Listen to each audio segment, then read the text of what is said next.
আজকে আমরা ভূগোলের নদী পরিচ্ছেদের বিভিন্ন ছোট প্রশ্ন নিয়ে আলোচনা করব।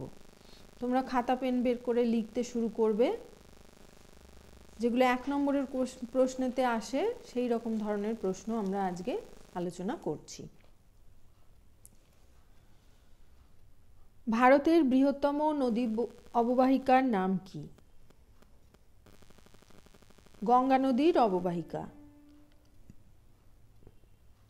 পৃথিবীর বৃহত্তম নদী অববাহিকার নাম কি? আমাজন নদীর অববাহিকা। ভারতের জলবিভাজিকা কোথায় দেখা যায়? সাতপুরা পর্বতে নর্মদা ও তাপ্তি নদীর অববাহিকায় জলবিভাজিকা দেখা যায়।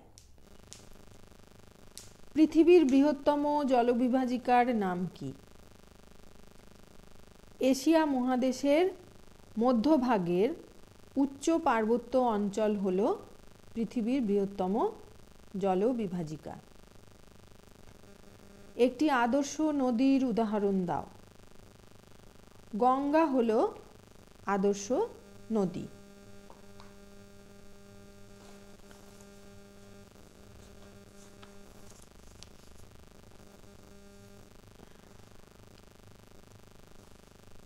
পৃথিবীর গভীরতম গিরিখাতের নাম কি? নেপালের কালীগণ্ডক বা কালীগণ্ডকী গিরিখাত পৃথিবীর গভীরতম গিরিখাত। পৃথিবীর দীর্ঘতম ক্যানিয়নের নাম কি? কলোরাডো নদীর গ্র্যান্ড ক্যানিয়ন পৃথিবীর দীর্ঘতম ক্যানিয়নের উদাহরণ।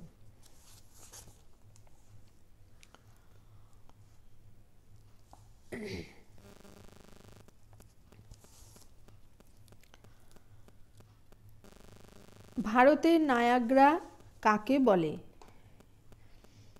ইন্দ্রাবতী নদীর চিত্রকূট জলপ্রপাতকে ভারতের নায়াগ্রা বলে।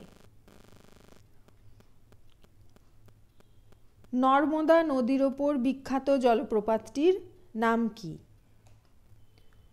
কপিলধারা।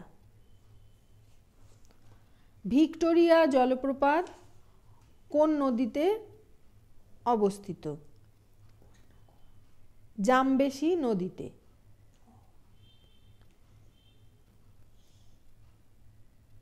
যোগ জলপ্রপাত বা গেরোসোপ্পা জলপ্রপাত কোথায়? কর্ণাটকের শরাবতী নদীর ওপর। নিক বিন্দু কাকে বলে? নদীর পুরনো ঢাল এবং নতুন ঢালের মিলন বিন্দুকে নিক বিন্দু বলা হয়। পৃথিবীর উচ্চতম জলপ্রপাতের নাম কি? এর উচ্চতা কত? ভেনেজুয়েলার অ্যাঞ্জেল জলপ্রপাত হল পৃথিবীর উচ্চতম জলপ্রপাত। এর উচ্চতা 980 মিটার।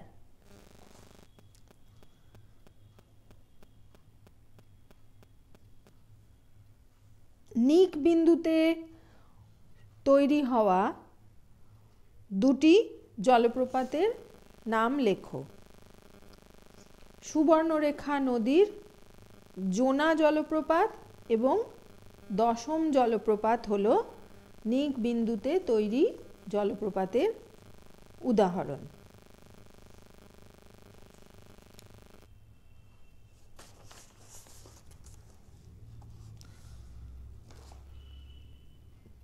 প্রপাতকূপ বা প্রাঞ্জপুল কোথায় দেখা যায়? চেরাপুঞ্জির কাছে নোহকালিকাই জলপ্রপাতের নিচে প্রাঞ্জপুল দেখা যায়। মন্থকূপ কোথায় দেখা যায়? ঘাটশিলার কাছে সুবর্ণরেখা নদীতে মন্থকূপ দেখা যায়।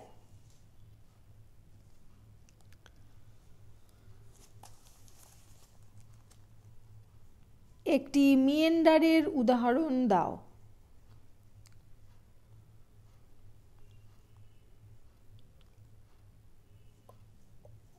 অগ্রদ্বীপের কাছে গঙ্গা নদীতে মিয়েন্ডার দেখা যায়।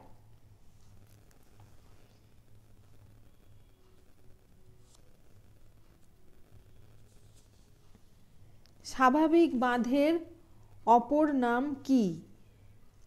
লিভি।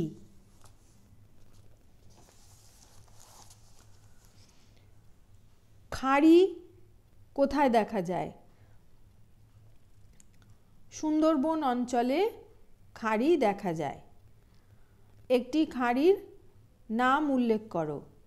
দুর্গা দুয়ানি সুন্দরবনের একটা বিশেষ উল্লেখযোগ্য খাঁড়ি। পৃথিবীর বৃহত্তম বদ্বীপের নাম কি? গঙ্গা ব্রহ্মপুত্র বদ্বীপ পৃথিবীর বৃহত্তম বদ্বীপের উদাহরণ। সুন্দরবনের কোন কোন দ্বীপ এখন পুরোপুরি জলের তলায়?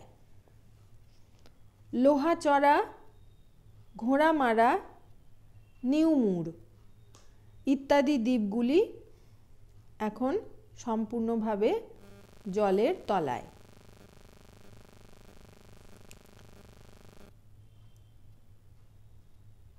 ম্যানগ্রোভ অরণ্যের বিনাশ কেন হচ্ছে? উপকূল অংশ হিসেবে সুন্দরবনের যে সমস্ত এলাকা জলে সবসময় ডুবে থাকে এবং মৃত্তিকার ক্ষয় বৃদ্ধি পায় সেইখানে ম্যানগ্রোভ অরণ্য আর হচ্ছে না, কোনোভাবেই সেখানে আর নতুন ম্যানগ্রোভ জন্মাতে পারছে না। ঠিক আছে, এই কটা ছোট প্রশ্ন তোমরা নদী থেকে পড়বে। আশা করি সমস্ত পরীক্ষাতেই পারবে।